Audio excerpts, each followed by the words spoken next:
here. We have a camera over there. We have a camera over here. We're all about cameras, so we have 7 platforms. Anyway, so your voice is your anchor into reality. Okay, it's your anchor to reality. Now, what do we mean by this? Well, when you express through your voice, things happen. Okay, your voice can heal you from emotional trauma, from emotional experiences, from emotional instability, or it can provide what we call emotional intelligence. Okay, how do we do that? Well, we express straight tones through the voice, okay, but we do it very strong, okay, long, straight tones. Now, we do it in scales. So we travel up a scale.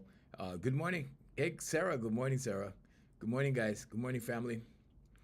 And so we do it in a scale. We go up in half steps. And what happens is it triggers your neurotransmitters that produce oxytocin and endorphins.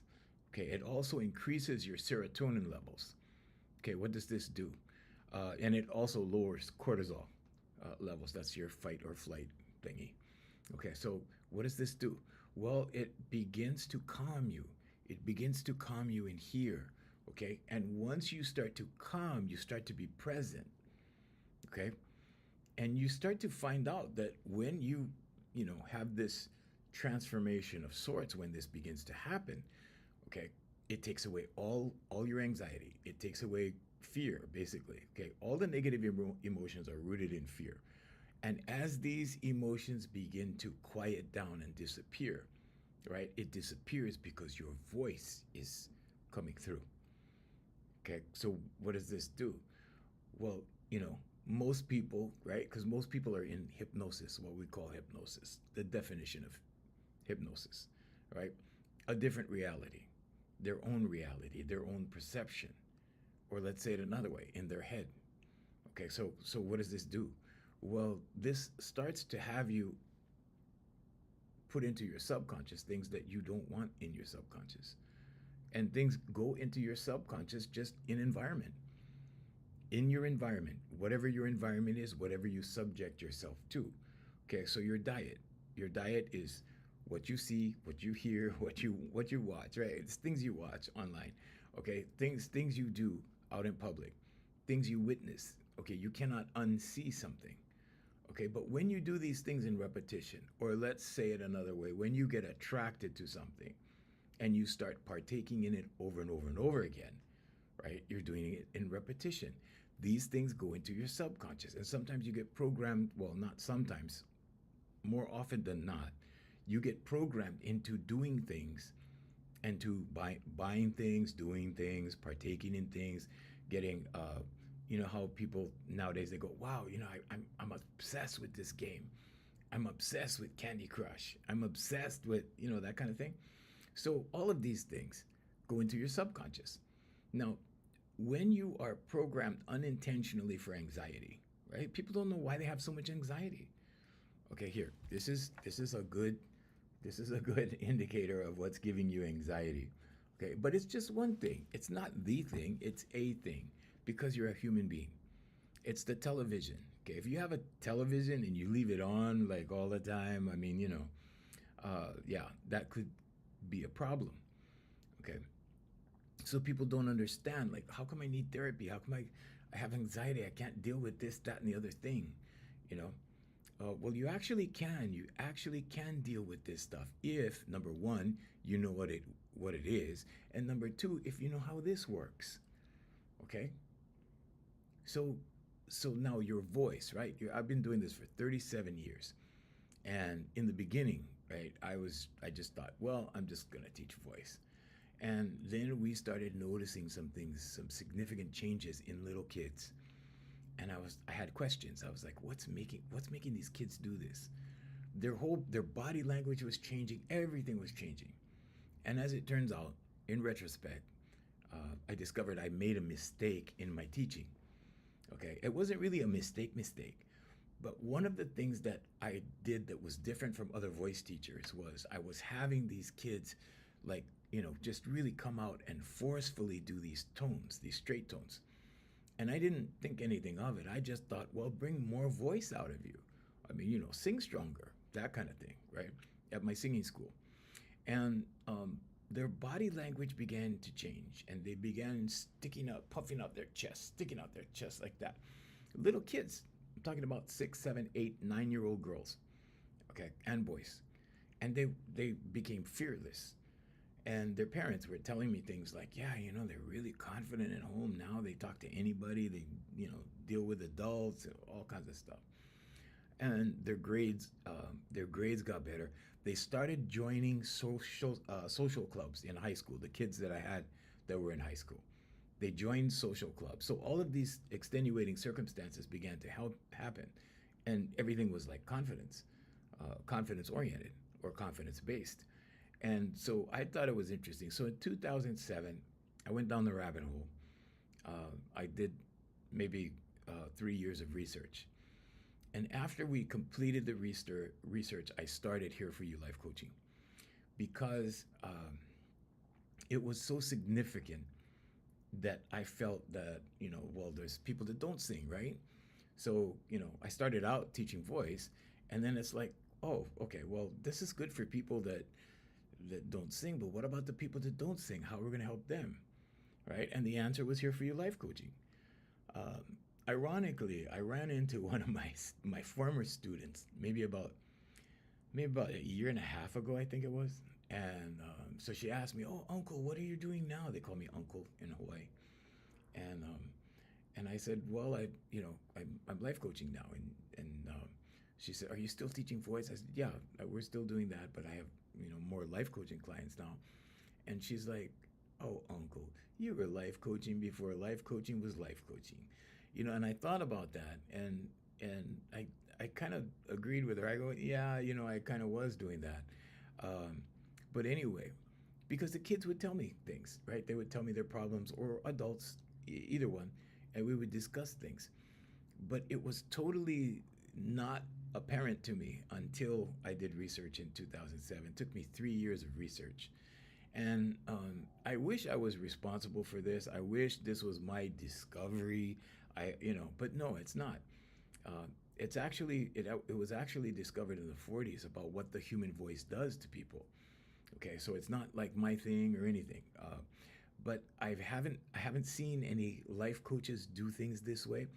I haven't seen any voice teachers do things this way. And so what I do is I base everything on the spirit. Okay? In other words, when I say spirit, I mean you're not your body, you're not your name, you're that spirit that lives in here.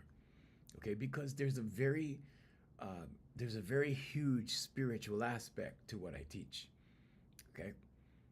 Very, very huge because it's the three states of awareness within you: conscious, subconscious, superconscious. Okay, but when you project your voice, it does a few things besides trigger your neurotransmitters. It does some things. Okay, we're gonna go over it. So what happens is the human voice is different because it's physical energy moving through your body. Okay, and into the world. So it comes from within and goes without. Okay, it goes out there. Okay, so when you speak, chant, hum, uh, yell, scream, okay, um, well, your voice deepens for one thing because it starts getting exercised. Your breath also deepens. Now, what does that do? Well, your breath starts regulating your parasympathetic nervous system. Okay, your attention comes back to your body. Why? Because your mind is out there, okay, focused on different things. But when your voice is being produced from within you, your mind goes straight to your body. Okay, your mind doesn't go anywhere else. Okay, it's not like when you're walking around, you're just thinking, right? You can be in a certain environment, but you're thinking about something else. You can't do that when you express through the voice. So so what does this do? Well, it anchors you into reality, into the present moment. Okay, so awareness reconnects to the body when you do this. When you project your voice, awareness reconnects to the body. In other words, it focuses on your body.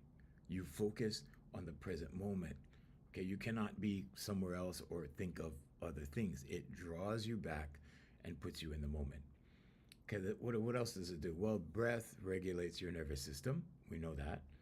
Okay, so it starts to calm you, right? Because you're breathing. When you focus on your breathing, okay, it starts to regulate your nervous system. Okay, expression replaces suppression. Okay, so when you suppress, we know this about human beings.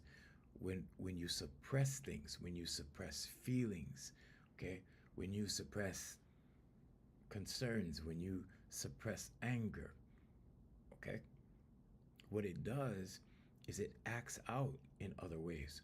Okay, so you can, you know, let's say come down with an illness because you're holding things in. So when people come to me, they're like this, okay? They're like this. When most people come to me, they're like this. And then they start to relax. And this is through the different sessions, right? So, we call 8 to 12 sessions significant. Okay, so they go like this, they relax, they open, they start opening, and then boom, they're open. What does this mean, open? Well, it means that you're open to things. It means that you communicate your feelings easier. Okay, it means that if someone is disrespecting you, you can say, hey, without being passive aggressive, without striking out at them, you can say, hey, why would you say something like that to me? Hey, we're besties. Why would you say something like that? In a nice way, with love, instead of, attacking someone. Okay. So these things begin to happen. Hi, Jake. Good morning, Jake. So these things begin to happen, and you begin to, you know, I work with Jay's daughter, as a matter of fact. Jay's daughter has become very confident. Okay. And confident doesn't mean she's out there, trying to fight everyone. That's not what it is. But she's come into herself. Okay. She recognizes who she is inside. And she's not afraid to bring who she is out into the world. This is a good place to hide. A lot of people hide in here. Okay. But we know that the kingdom is within. Jesus Christ told us that the kingdom is within. Gautama Buddha told us that the kingdom is within. Krishna told us that the kingdom is within. Okay? Zoroaster, I could keep going. Okay? The kingdom is within. The only thing that's out there is nature and things from someone else's in here. Okay? Inventions, what have you. Systems, that kind of thing. Hey, Monica, good morning. So, when you start to take this into consideration, okay, just know that this hormonal soup that the voice creates in your brain starts to calm you. And when you're calm, guess what happens? It creates the absence of. The absence of what? The absence of anxiety. Okay. The absence of overthinking.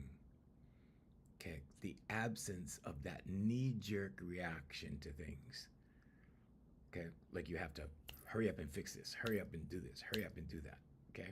The triggers, it slows your triggers. So I have this girl that's been with me for 4 years now. She's a nurse. She's a very, very highly intelligent woman. And she had been through 17 years of a narcissist. She was married to a narcissist. And when I met her, she was very, what I would call trigger happy. Okay. I don't mean trigger happy like this. I mean trigger happy like every little thing would trigger her. And so as we go, over the months, right? She's been with me 4 years now. And maybe I can just go over a few details of her story. So what happened was that WordPress? Okay. Everybody wave goodbye to James. Okay. Everybody wave goodbye to bye James. Okay. So anyway, so a little bit of her story. Okay. So she, in our third month of working together, she needs to take 1 month off. Okay. 1 month off from her job. And I was like, uh, when she told me this, right? I was like, oh my gosh, like I was really concerned. I was very very concerned about her, and so I said, well, um, you know, we'll pick up after you rest for a month. And she rested for a month, and then I told her, you need to see me more often. So she started seeing me 4 times a week, and guess what happened? We cleared up her triggers. Okay, so as we would go through the weeks and stuff, right? I would ask her, "How's your triggers?" And and she would tell me, "Well, my triggers, yeah, they're going down, going down." Pretty soon it was like 6 months. Pretty soon it was like 8 months. How's your triggers? Oh, I don't get triggered anymore. I'm like, what? Really? And she's like, yeah. Okay, so her triggers got softer and softer and softer. What I mean by softer is if you have something that irks you, whatever it is, it could be something in your relationship, it could be something in politics, it could be something in government, whatever it is, like something that when you see it, you go, like you get that trigger, right? So just know that you've been conditioned for those things, and just know that this process with the voice gets you out. Okay, so this process with the voice started getting her out, and pretty soon there were no triggers. So I go, "Did you get triggered this week?" And she has to do this, right? She has to go because she's searching. She's trying to remember. She goes, "No, I can't think of anything." And then I knew we were successful. Well, she continued to see me 4 times a week for a couple of years, and now this is the fourth year, and I'm gonna see her on Saturday. But I'm so proud of her. So in this time, she's also raised her vibration. Okay, so it's my contention that you tune a human being like you tune an instrument through their voice. Okay, I do this all the time. It's amazing because I hear the stories. I think that's the most rewarding part of my job. It's not the money that they pay in tuition. It's the stories that I hear that are priceless. Let me show you a book of this. I wrote a book just based on those stories. So this is called The Universal Law of Attraction in Singing. Okay, so this is a book that I wrote, and this book is actually not about singing. It looks like it's about singing, and it's kind of sort of okay, but what it's really about, it's about what happened with people after their training and after they got confident, and how their voice changed their life. Okay, because these are success stories, but they're not success stories about how good of a singer they became. They're success stories about how they changed their life. So there's this one lady in my book.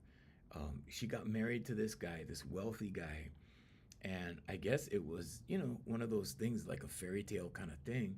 And they met and they fell in love, and then they got married, and then 2 months after they were married, they were out on the boat. They had a boat, and they got in a boating accident, and her husband died in her arms in the water. She was trying to save him, and right, her whole story is in the book. It's on Amazon if you want to check it out. But anyway, so she came into my office literally like this. She was on Xanax. She was like this. Okay. Now, I make no medical claims or anything. Okay. I'm not making medical claims. I'm just telling you what happened. In 9 months, she was like this. In 9 months, solid. Until now, she's been good. No relapse, no anything. Okay. I'm sure she still has that in her head. I'm sure it still bothers her here and there, but it's manageable. Okay. Because when you go through this process, what happens is it's not that trauma disappears. Trauma doesn't disappear. Trauma recurs. Okay. But if you can soften the triggers, okay, trauma or bad experiences or just things that irk you, things that make you upset, okay, if you can soften those triggers, what happens when those things reoccur or when the trauma comes back, like you have that thought, okay, it's easier to control. It's easier to go, hey, no, I'm not gonna engage in that. I'm not gonna think about that. Okay, because first You have the thought. Then the thought brings the emotion. Now you experience the emotion. So the trick is to stop the thought. Okay? If you don't stop the thought, you are going to experience the emotion. And then you need to deal with the emotion. Okay, but in this process, what happens is your voice anchors you in to the present moment. And our exercises last for about 20 minutes. So 20 minutes in our 1 hour session, we do it for 20 minutes. Okay, and then we do breathing, then we do another 20 minutes, then we do breathing, then we do another 20 minutes. So that's what our 1 hour is like. And then at the end of the hour, you are really in the moment. You are really anchored in the moment. Okay. So the other thing that happens is so the way it works is we call 1 hour one cycle. Okay. So in 1 month there's 4 cycles. So we do 1 hour once a week with our clients. Now, we say that it takes 3 to 4 months, and this is just based on our experience. Some people respond really quickly, and some people it takes a little time. Okay, and it depends on what's bothering you. It depends on how your muscles develop, because your muscles are important in this process. So all of this is muscle development. Where the body goes, the mind follows. Okay, so if you develop the diaphragm to push more air, when you ask a person to, push more air on a note, let's say, okay, the note is stronger, therefore it triggers the hormones faster and more of it in a larger quantity. Okay, so what happens is you begin to flood the brain with these hormones a lot faster and a lot more, and it produces the calming a lot quicker. You can look on our website. We have the research links, so you can click into it and read it for yourself. It's hereforyoulifecoaching.com. Okay, I have clients all over the world. I have clients in the UK. In fact, Sarah on here is from the UK. Okay, I have a few clients in the UK. I have clients in North America. I'm in Hawaii. I'm all the way out here in the middle of the Pacific Ocean, and I'm like an octopus. I've got tentacles online, and we're on seven platforms every day, every morning at 7. So, and this is not the kind of thing that you need to do for like a whole year or anything like that. This is not something like therapy in the sense that you have to keep coming back all the time. Okay. And what we say, and the reason we use the word heal and the way we use it, is we say that if you're suffering from anxiety, if you're suffering from overthinking, if you're suffering from thoughts that plague you, negative thoughts that keep you going in circles, okay? And then we go through the process with your voice, and then you don't have these problems anymore. We call that a healing. Okay, we don't say healing like miracles happen or anything like that. We don't make medical claims. Okay.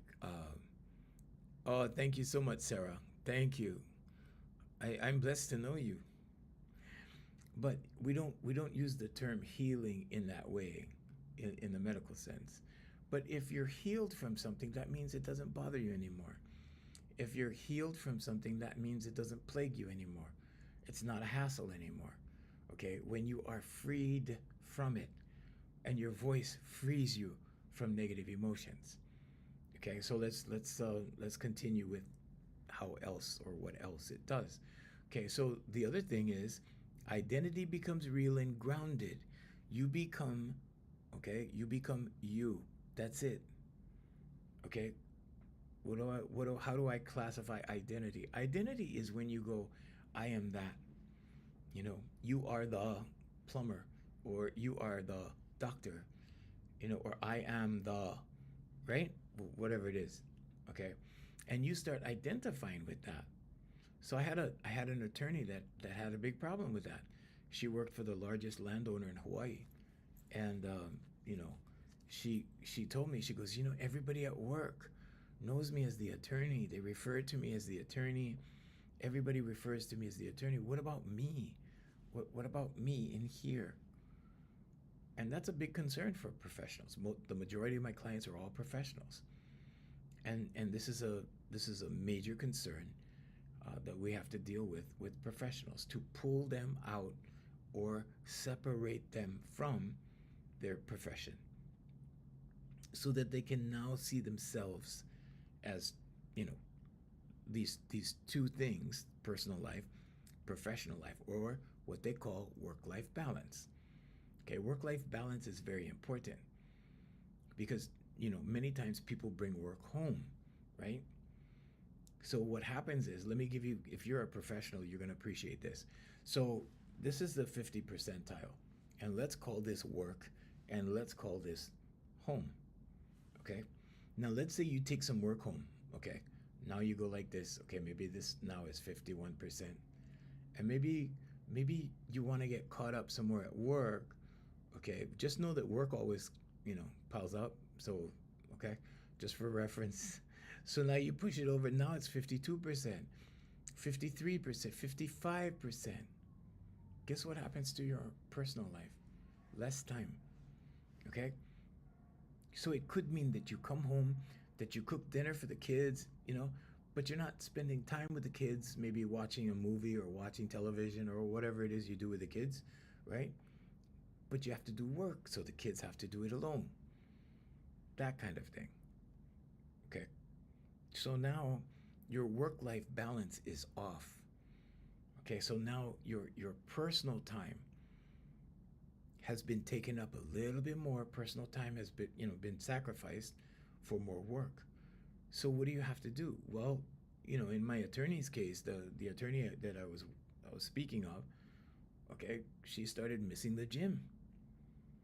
She used to go to the gym on her lunch hour at work, okay, and then come back. Okay, so now from the 50 percentile, right? Now it's over here at 55%. Now she's missing her workouts. Now she's going over here. Now she's, right? You see? She's bringing work home. She's missing her workout. So all of these things are going on, and she's feeling overwhelmed. So what did I have to do? What was my job in this situation here? I had to tell her, no, go back to the gym. So now we have to push it back like this to get it to center, to get it to 50-50. So now we have to push it back. So I said, no, can you not contact people until you go back to work the next day? Okay, which means don't answer emails, which means don't answer your text messages. Can you do that? She's like, yeah, I think I can do that. So we got her to do that. Can you go back to the gym this week? Yeah, okay, I'll try. So she goes back to the gym maybe 2 times in a week, then 3 times in a week. See, because when you catch yourself, right, this is 50-50. When you go over here, and this is work, and then this is life over here, when you do this kind of imbalance, you can't just go back here like this. It's impossible. Just like, okay, this week I'm going to go every day. I'm going to go to the gym every day this week, right? That's not realistic. You have to work your way back. You have to push it back like that. Okay, that's what we do with our professional clients. So we push it back like that so that they have that work-life balance. It's really, really important, okay, because people suffer burnout. I have a lot of clients that suffer burnout like that. Anyway, so that's a thing. Work-life balance is a thing. Okay, so what does your voice do to help that? Well, it grounds you. It grounds you in the moment. It takes away anxiety, takes away fear, takes away overthinking. Then what happens? Well, then you become clear. Okay, clarity increases. Then what? Then you make better decisions. Then you work in flow state. Okay, people know their jobs. They know their jobs. What interferes with work? Thoughts, right? Overthinking, thinking too much about something, or thinking about something that's going on in your personal life at work, and vice versa. So just know that if you're a professional, you're taking work home, you're making your personal life smaller. But there's always going to be more work. Always. Especially if you work for a corporation, there's always going to be more work. Okay, so just know that, work life balance is important. Work is always going to be there. You're never going to run out of work. Okay, so protect your personal life. It's about protecting your family. It's about protecting your relationship with your family. It's about protecting that part of your life, your personal life. Okay, so that's really important. So why does your voice work so powerfully with this process? Because thoughts are internal and invisible. Okay, thoughts. When you start thinking about stuff, okay, nobody knows what you're thinking about. It's personal. It's internal. It's in the kingdom, in here. Okay, your voice makes inner consciousness external. It brings it out, and it's audible. Okay, so what does this mean? Well, first of all, right, when you're producing your voice, when you're creating a tone, pushing a tone out, okay? Number one, you're not suppressing, you're expressing. So you're bringing your voice out. Okay, so we say find your voice, find yourself, basically, because that's what happens. That's what happens with this process. So it's powerful because it's something that you're creating an external reaction. Okay, from inside out. Okay, you're turning confusion into clarity. Why? Because your voice anchors you into this reality, into the reality you're in, wherever you are. You can do it in your car, you can do it at home, you can do it wherever. I have people that do it at work in a conference room. Sometimes I have clients where I see them in their conference room. I do everything online. So, yeah, there's that. Okay, and it turns intention into vibration. Your voice is very powerful. Vibration is very powerful. Nikola Tesla said, if you want to understand the universe better, think in terms of energy, frequency, and vibration. And with your voice, the only other thing we add is velocity, strength. Okay, so we have you project the tone.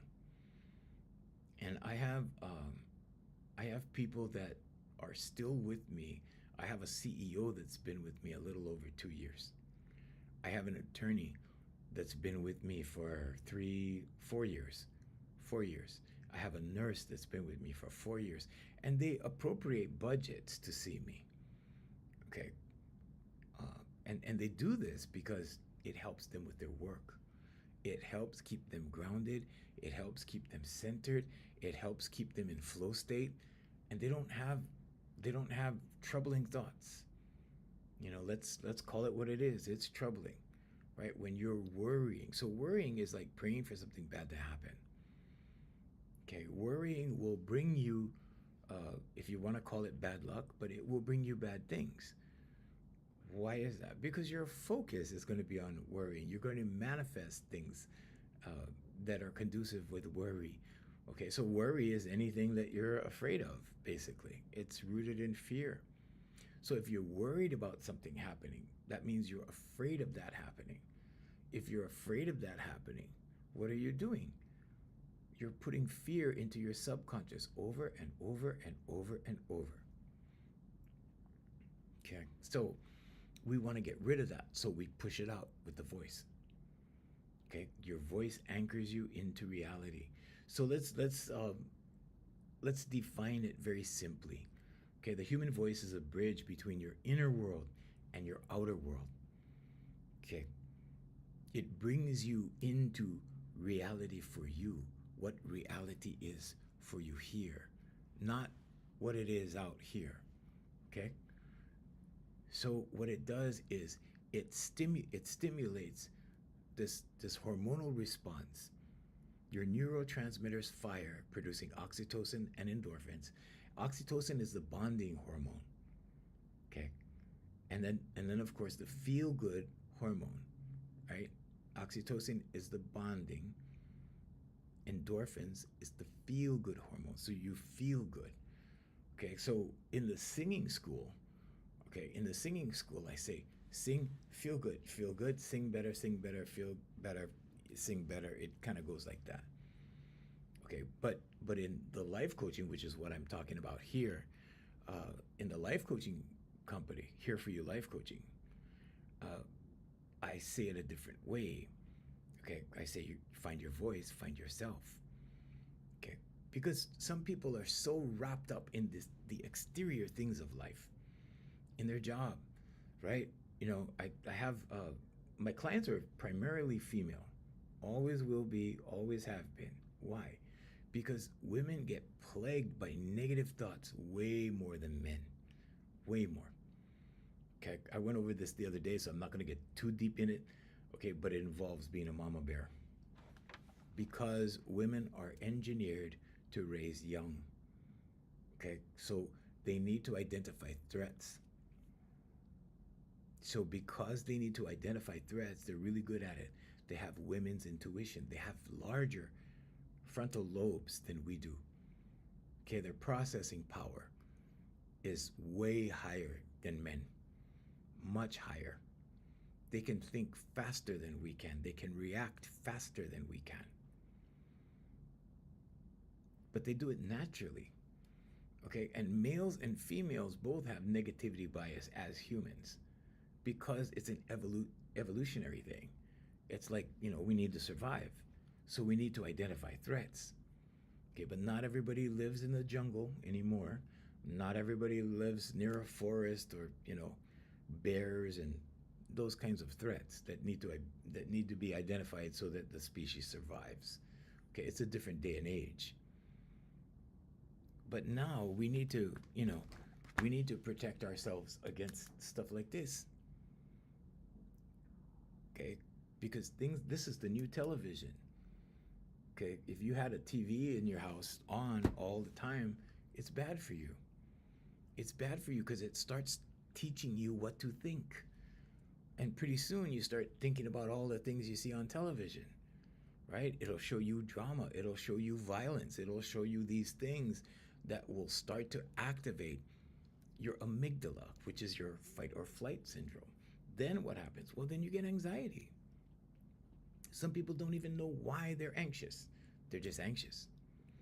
They don't know why they're fearful. They just think these random thoughts and then they feel that fear. They don't know why they're feeling bad. They just feel bad. Okay. Some people don't know why they're depressed. They're just depressed. Okay. I actually suffered actual depression in high school one time. One time. It wasn't fun. I just wanted to stay in bed all day. I didn't want to leave my blanket. That's how bad it was. Okay, but that was just one time. But when your amygdala is stimulated, okay, over and over and over, right? It starts producing the what ifs, the negative what ifs. What if this happens? What if that happens? What if this happens? What if that happens? And that activates your imagination, right? Because why? Because you always think about what the eventuality is going to be. You're always thinking about, okay, well, oh man, what could go wrong with that? Oh, this could go wrong, that could go wrong, this could go wrong, that could go wrong. Pretty soon, you're consumed by the negative what ifs. But when you do this process with your voice, now this is just one pillar, okay? In the life coaching, we have 4 pillars. In the voice school, we have 1 pillar, vocalization, because that's what they need for singing, okay? But in the life coaching, we have affirmations, meditation, vocalization, and visualization. But the vocalization process is what clears the mind. That's what brings confidence. You're confident. Deep inside, you are confident. Your reluctance is a learned thing. Okay? When you are reluctant, you are fearful. Okay? So the question should be, what made you fearful? What scared you? Or what's scaring you? Okay, for some young men, right? It's their relationship. They come and tell me. They go, "Oh, yeah, my wife's not happy, and I don't know. I'm afraid. I don't want to get a divorce." So I have to get that thought out of their head right away. You know why? Because if you're worried, so worry, right? Praying for something bad to happen. If you're worried that you're going to get a divorce, guess what's going to happen? Your subconscious is going to look for evidence, okay? It's going to start creating actions conducive to divorce, or let's say the worst case scenario. Okay, so people unconsciously do things that sabotage the relationship or screw it up because they're fearful, okay, fear of loss, okay, they're fearful that they're going to lose their wife or their husband, whichever, doesn't matter.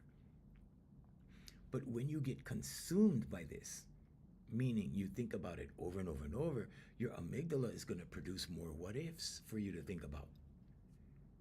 Okay, this is the way human beings work. This is the way this one works.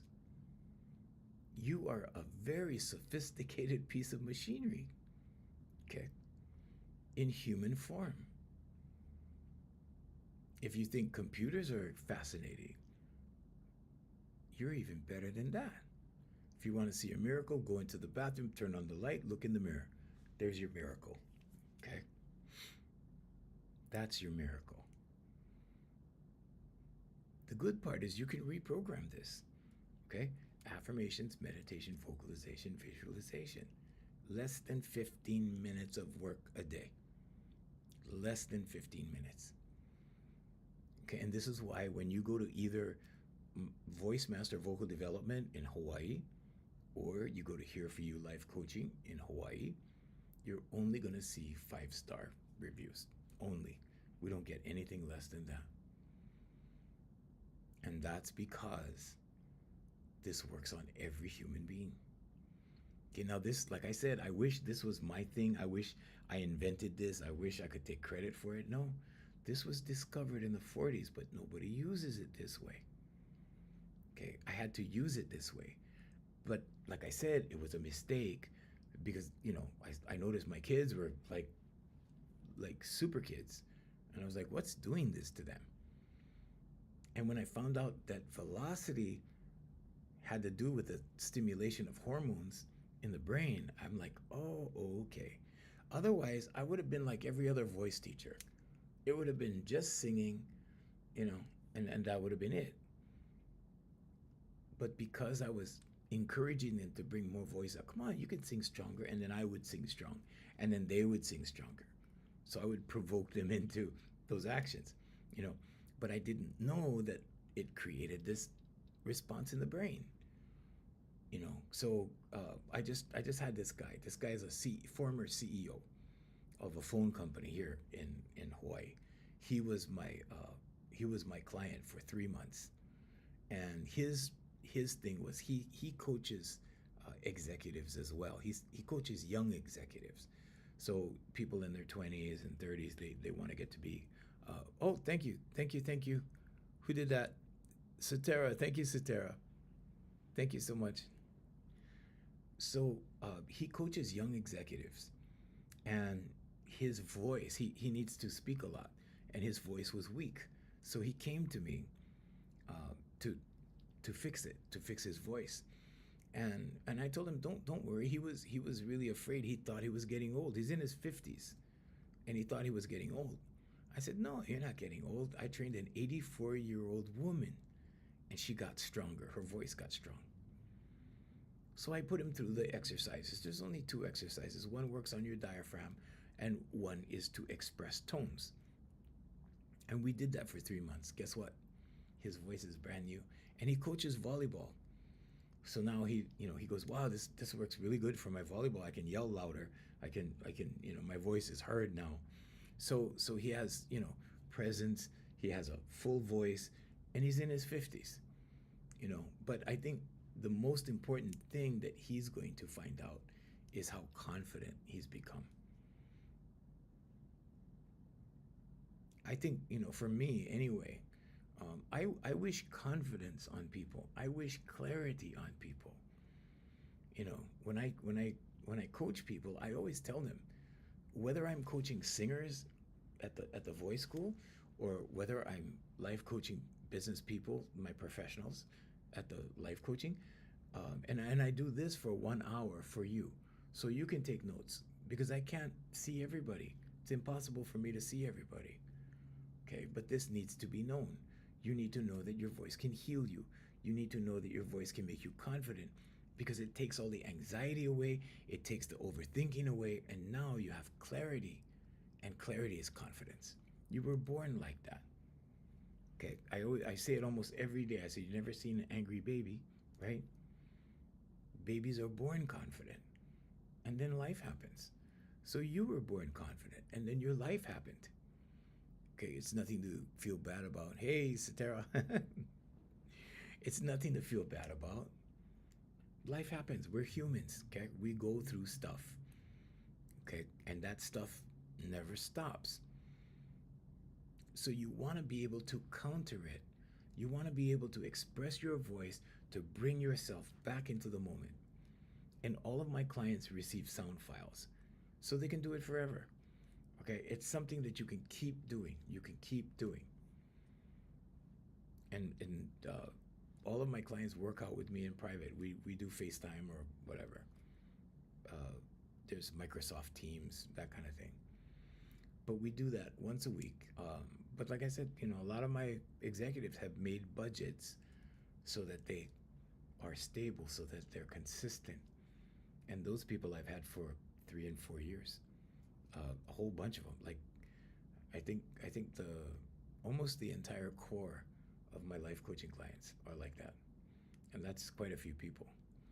So the way we can say it simply is, if someone is overwhelmed, okay, if you're overwhelmed, okay, and you're speaking affirming words, and and you're doing it out loud, okay, that's one thing. But when you start expressing tones with velocity, okay, so think Nikola Tesla: energy, frequency, vibration, okay, and velocity. It starts affecting your neurotransmitters, which will produce more hormones, which will produce more calming. Okay, your GABA levels increase, your serotonin levels increase, your cortisol levels decrease. Not very many triggers. Okay, and what happens is you can manage your triggers. Okay, they become manageable. You can shut it off. Like when you come home from work, you can turn work off. And that's the work-life balance thing that I was talking about earlier. So work-life balance is very important, because too many people get consumed with work. Okay, because it's what we do for a living. So we bring work home. We try to catch up. We try to do more. Guess what happens when you do that? There's more at work, right? It'll never run out. Okay? You can go until you retire, and there's still going to be enough work to do, especially if you work for a corporation. So the key is balance. The key is to balance, to be able to turn it off. Okay? Jesus Christ said the kingdom is within. You're not your body. You're not your name. You're that energy that lives in here. Okay? That's the spiritual part of this. Okay? So it's physiological and spiritual. Okay? The body and the spirit. And there's a separation between the body and the spirit. And when the spirit begins to sing, when the spirit begins to express tone, okay, with power, amazing things happen, and people just clear. Work, you can go through work like this. You're not preoccupied. It's the distraction, really. Okay, people are not distracted with their social media. They can put it down. There's no knee-jerk reaction to pick up their phone. That kind of thing, right? So it does a lot of good, different things, and it depends on what's a problem for you. What's the problem? Some of my clients, the problem is free time, and when they go through this process, they create more free time. Why? Because now they can put it in perspective. Now they can go, okay, yeah, work-life balance. Okay, this can wait. My family is more important. This can wait. That kind of thing. And that's very powerful, and it's very important, because you don't want to miss graduations.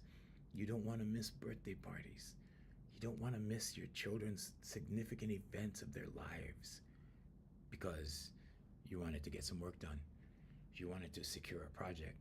You wanted to make sure that, enough work was getting done at the office, so, you missed your son's Little League game, or you missed your daughter's, debutante party, or whatever it is, okay? So these things become very, very important to people. And it depends on what it is and, to how they regulate it. So we're going to talk a little bit about universal laws tomorrow. So just to give you a preview, okay, there are 12 universal laws. Okay, the law of divine oneness, the law of vibration, the law of correspondence, the law of attraction, which everybody hears about the law of attraction, okay? And like I always say, the law of attraction is your subconscious. Your subconscious is your book of life, okay? Law of attraction, there's a law of inspired action, okay? The law of perpetual transmutation of energy. Energy doesn't extinguish. It just changes form. It transmutates, changes form, okay? The law of cause and effect, the law of compensation, law of relativity, law of polarity, the law of rhythm, and the law of gender. Those are the 12 universal laws, and tomorrow we're going to do that. We do that every once in a while, okay? The law of correspondence is probably one of the most important universal laws, okay? Because the law of correspondence says that whatever's going on in here is going to show up out here. If you're getting frazzled by work, let's say, okay, and you're getting frazzled in here, guess what? It's going to show up out here in the immediate vicinity of your life, okay? You know how you go through an office and you see certain people, their desks are immaculate, everything's organized? It's because they're organized in here, okay? If you let's say a friend takes you home and you get in their car and their car is all messy, they're messy in here, okay? Look at your friends. What kind of friends do you have? Look at your possessions. What kind of possessions do you have? Look at the quality of the food you eat. Look at the condition of your things. Look around your house. Is it clean? Is it scattered? There's a difference between scattered and clean. A house can be clean and scattered. Okay, there's a difference. But whatever it is, that's the condition you are in here. As within, so without. Okay? And Jesus Christ taught us that the kingdom was within. So did Gautama Buddha. So did Krishna. Okay, they all taught us that the kingdom was within. Because if you know how to change this one, everything changes. Everything changes because it corresponds to you. Thank you, Sarah. Thank you, thank you. Yep, we're going to go over universal laws tomorrow. Does anybody have any questions in our chat? We have a chat going on over here. I can answer. Hi, Loretta. If anybody has any questions, please post them, and I will answer before we leave. We have about 5 minutes.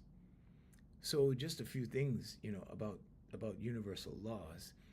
These are the laws that govern the universe, okay? The laws that govern our daily lives.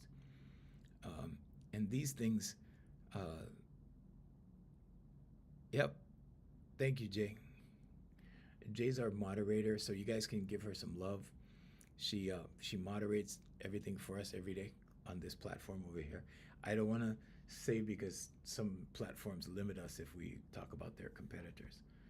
So, but anyway, tomorrow, yeah, we're going to get more into universal laws. But the law of correspondence, this is why they say, show me your 5 closest friends and I'll tell you who you are. Okay? Because your 5 closest friends will mirror you. Why is that? Well, when you move to a new town, okay, you start using the language, right? It may not be a foreign language, but you pick up the slangs. You start speaking like the people that you're hanging with.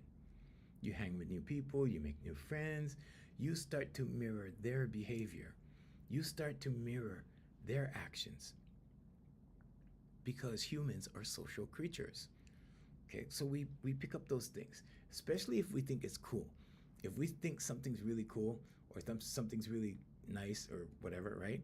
Like, we'll start to do it because we think it's the thing to do, or because we think it's cool, or because we think it's good. Okay, so when you start to do this, you start to become like the people that you're hanging out with. And you'll notice that the group, the friend group, the group of people that are hanging out together, they're all going to mirror each other. Okay, and this is like attracts like. Okay, that's part of the law of attraction. It's part of it. Okay, but like attracts like. So like-minded people hang out together. Okay, whether it's politically minded or community minded or however it is, whatever you have in common, but you're going to look for commonalities. Okay, because like attracts like. It's not we've been taught the opposite in society. You know, they teach us, oh, opposites attract. There used to be a song called Opposites Attract, right? Opposites don't attract. Okay, if you get in a relationship and both of you are opposites, that's not going to last too long because it's only going to be what you have in common that keep you together. Okay, and sometimes those things are superficial, sometimes not, but like attracts like. Okay, so don't be fooled about that. So yeah, your five closest friends will have things in common with you, or you with them, uh, like that. Okay, so anyway, it's tough to have five tight friends. You're super picky. Oh, okay, well then your friends are picky too. So yep, I have friends. I have friends that are picky. I'm picky too. I totally feel you on that, user. Yeah, hard to have five close friends. Yeah, my circle is small too. My circle is small too. So yeah, I feel you. Anyway, so we're going to let you guys go. I have a meeting to jump into at 8 o'clock. We're here every morning at 7 a.m. Hawaii time. So we'd like to thank you for joining us again. And we'd like to thank our moderator, Jay. Okay, so thank you, Jay. Thank you so much. And yeah, we'll be here tomorrow. Tomorrow's New Year's Eve. Okay, so getting ready for 2026. And we will be here New Year's Day as well.